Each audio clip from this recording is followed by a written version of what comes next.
Hello, ladies and gentlemen. Welcome to CFT. I'm your all too famous talk show host. I'm sure you probably all know me, Dr. Temple. And here's my good friend Greg, who has no idea what anything is.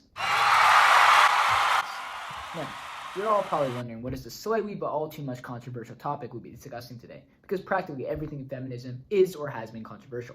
Everything? Yes, everything. Even basic human rights like giving women the right to vote or own land has been controversial at some point in American history. But today we'll be talking about the big one. This one is not only extremely controversial, but has been extremely controversial for around a whopping 60 years. You probably have heard about this event several times in the news, classroom, and from your peers recently. I mean, you would think 60 years of protests and lobbying will be enough to settle an issue, but no, not this one. Now, probably a lot of you are starting to guess what this topic is, and are just itching for the answers, so I will reveal it. On today's CFT episode, we'll be covering a woman's fundamental right to abortion in the Supreme Court case, say with me, okay, Roe v. Wade. Wait, what is Roe v. Wade anyways? I literally just said what it is, but I might as well dive more in depth. Roe v. Wade was a Supreme Court case in January 22nd, 1973, in which the court ruled that a constitution protects a woman's liberty to choose to have an abortion without excessive government restriction. It was so controversial because not only was the basis of the decision based on an idea not explicitly stated in the Constitution, but it practically turned a crime, which was in most of the states overnight, into a constitutional right. A constitutional right? Yes, a constitutional right. It means that the Supreme Court established that under the Constitution, making abortion illegal was unconstitutional and therefore prohibited. So basically, every state had to legalize abortion and many had to overturn their harsh abortion laws, which was a big, big deal. Okay, that makes sense. But how did this case even get brought up? Good question. Well, to understand, we must do a little history lesson on the history of abortion laws in the United States. So let's start by going a few years, all the way back to 1821, when Connecticut passed the first anti-abortion law in the United States.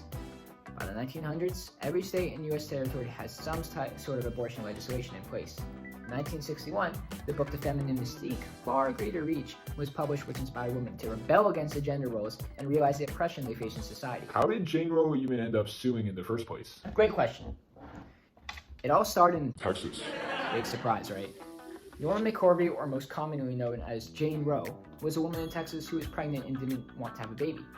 Texas being Texas, was one of the strictest anti-abortion laws in the country. Even if you were a documented victim of rape or incest, you still had no right to have an abortion. Many women with the financial means were able to still get abortions. It wasn't like it was illegal throughout the entire country. They could always just travel to a different state. Wait, so do people without the financial means or time just not get abortions? Sometimes, but sometimes not. Many women resort to illegal measures to get an abortion, which Jane Roe attempted to do, but failed. Eventually, she was referred to Texas attorneys Linda Coffey and Sarah Wennington, who were interested in challenging anti-abortion laws. Okay. So wait, why her though? The lawyers found her a perfect candidate for their opportunity to challenge abortion legislation. According to a sworn statement in 2003, when McCorvey asked if she was a good candidate for Wennington and Coffey's lawsuit, I mean, these are their words, not mine. They responded with, yes, you're white, you're young, pregnant, and you want an abortion. They believed that her being white and being part of a lower social status was crucial in the case. Obviously, because of the, racism in the air. I mean, Texas. Do I have to say anything more? Texas, guys. Now, back to the good stuff. Coffey and Wennington filed Roe v. Wade in the Northern District of Texas Court, and McCorvey under the legal pseudonym Jane Roe. The court ruled that under the fundamental right to privacy as determined by the U.S. Supreme Court in the case Griswold versus Connecticut, they argued it was implicitly found in the 1st, 3rd, 4th, 5th, 9th, and 14th Amendments in the U.S. Constitution, with special attention to the 9th Amendment. They all ruled that the abortion laws were unconstitutionally vague. Hold up. Unconstitutionally vague? Yes! Let me explain. The court argued that laws that are too vague can infringe on the people's abilities to understand and interpret a law. Under the Due Process Clause, life, liberty, and pursuit of happiness, under the 14th Amendment, this is not okay. Texas laws did not properly inform Texas physicians about which actions were illegal and would subject them to criminal liability. Oh, so this is all good news. Kinda. Here's the thing. The court did not supply an injunction for enforcing the law. Wait, so does all that mean they won? Kind of. Not really. Although the court ruled in favor of Roe, there was no injunction to force Wade to obey the law.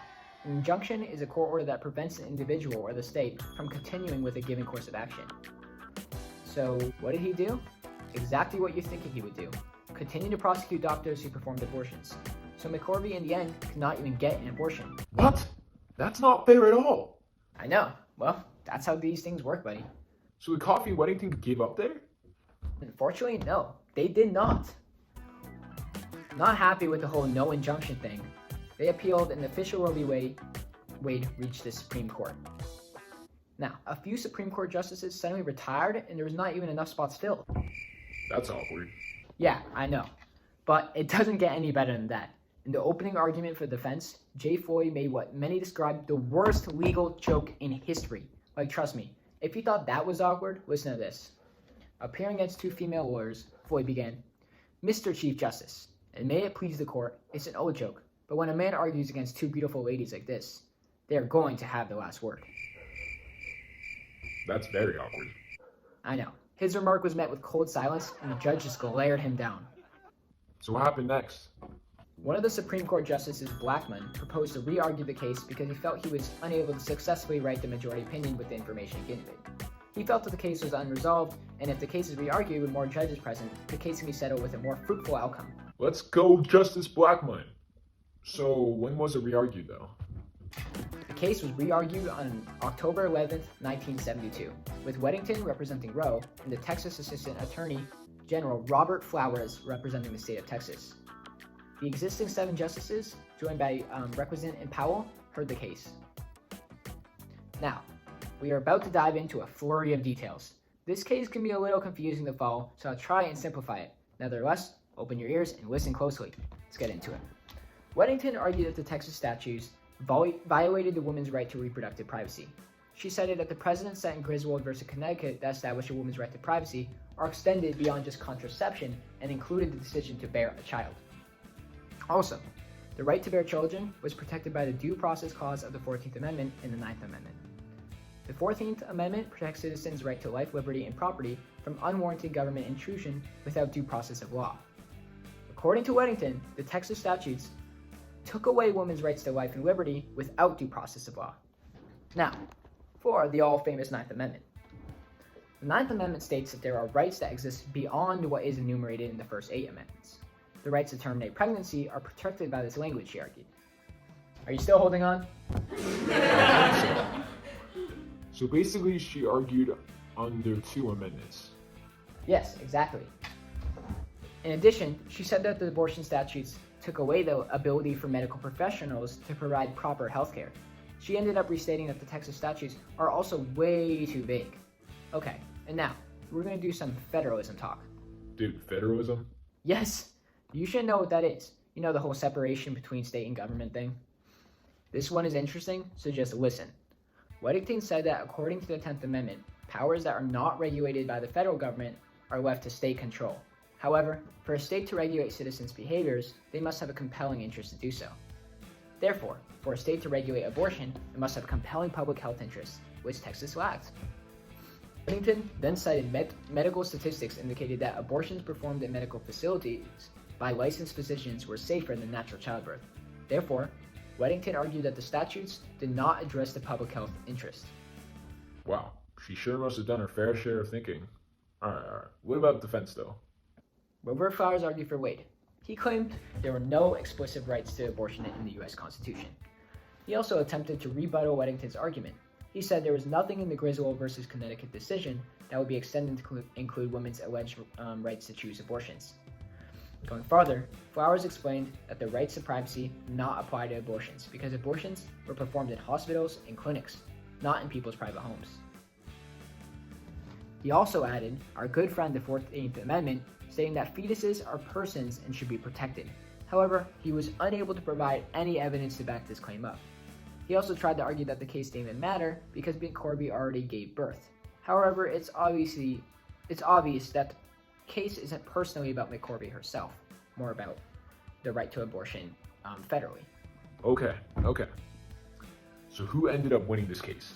On the 22nd of January 1973, the U.S. Supreme Court, in a 7-2 majority vote, declared the Texas abortion laws to be unconstitutional. Justice Blackmun delivered the majority opinion. It's like really long, really long, so I'll just summarize. The court divided pregnancy into 3 trimesters and declared that the choice to end the pregnancy in the first trimester was solely up to the woman. In the second trimester, the government could regulate abortion, although not ban it, in order to protect the mother's health.